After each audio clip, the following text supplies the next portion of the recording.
అందరికీ నమస్కారం. మీ గుండె హనుమంతరావు. అదొక స్కూలు మాస్టారు ఒక అమ్మాయిని ప్రశ్నలు అడుగుతున్నాడు. నువ్వు లేమ్మా, చెప్పండి మాస్టారు, నువ్వు పెద్ద అయిన తర్వాత ఏమవుదాం అనుకుంటున్నావు చెప్పమ్మా. నేనా మాస్టారు, నేను పెద్ద అయిన తర్వాత ఒక అందమైన అబ్బాయిని పెళ్లి చేసుకొని ఒక పండంటి బిడ్డని కనాలని ఉందండి. చిచ్చేయి, అంతేగాని ఒక ఝాన్సీ లక్ష్మీబాయి లాగా, ఒక రుద్రమదేవి లాగా, ఒక ఇందిరాగాంధీ లాగా దేశానికి ఏదన్నా ఉపయోగపడే మనిషి అవుదామని మాత్రం లేదు. నోర్మయ్య, ఒరే నువ్వు చెప్పరా అన్నాడు పక్కన అబ్బాయిని. నేనా మాస్టారు, ఆ బిడ్డకి తండ్రిని అవుదాం అనుకుంటున్నానండి. ఇదండి ఈ కాలం పిల్లలు.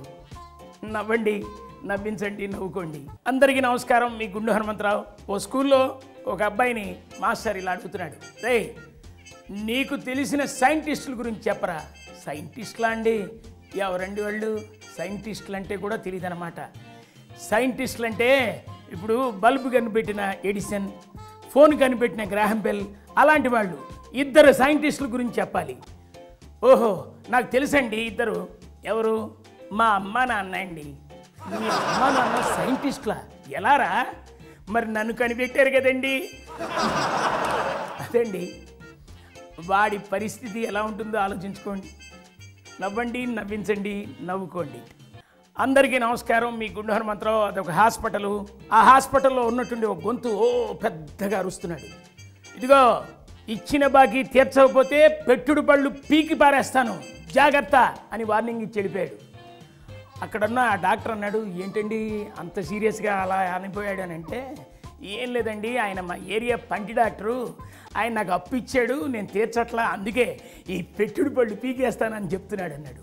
అందుక సరే కానీ అతనేంటి అలా ఎగురుతున్నాడు అని అన్నాడు ఆ పేషెంట్. ఏం లేదయ్యా, ఆ మందు ముందే మింగేశాడు. యాక్చువల్గా ఏంటంటే షేక్ బిఫోర్ యూజ్ అని మందు రాసింది కదా, అందువల్ల మా నర్స్ ఏం చేస్తున్నాడంటే ముందే మందు తాగేసాడని చెప్పి మనిషిని తెగ ఊపేస్తున్నాడన్న మాట.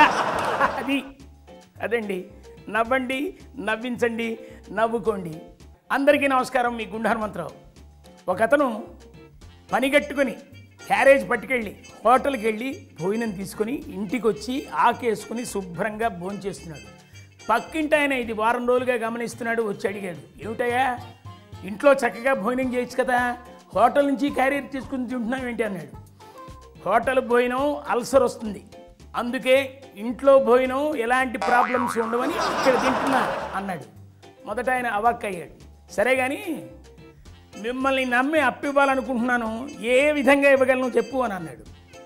నిన్ను నమ్మి మేము అప్పు అడగట్లా అన్నాడు అన్నం తింటూ అతను. ఇప్పుడు షాక్ ఆయన అయ్యాడు. నవ్వండి, మరి నవ్వించండి, నవ్వుకోండి. అందరికీ నమస్కారం. మీ గుండె హనుమంతరావు. ఓ టీ స్టాల్ దగ్గర జరిగిన సన్నివేశం. ఒక ఆయన వచ్చి అడిగాడు, బాబు కుక్క కాటికి మొదట ఏం చేయాలి?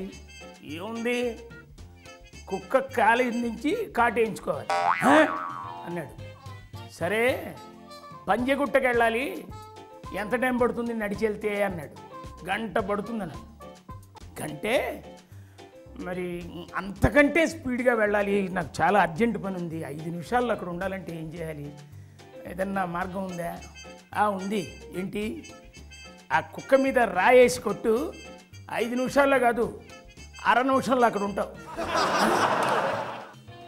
అదండి. నవ్వండి, నవ్వించండి, నవ్వుకోండి.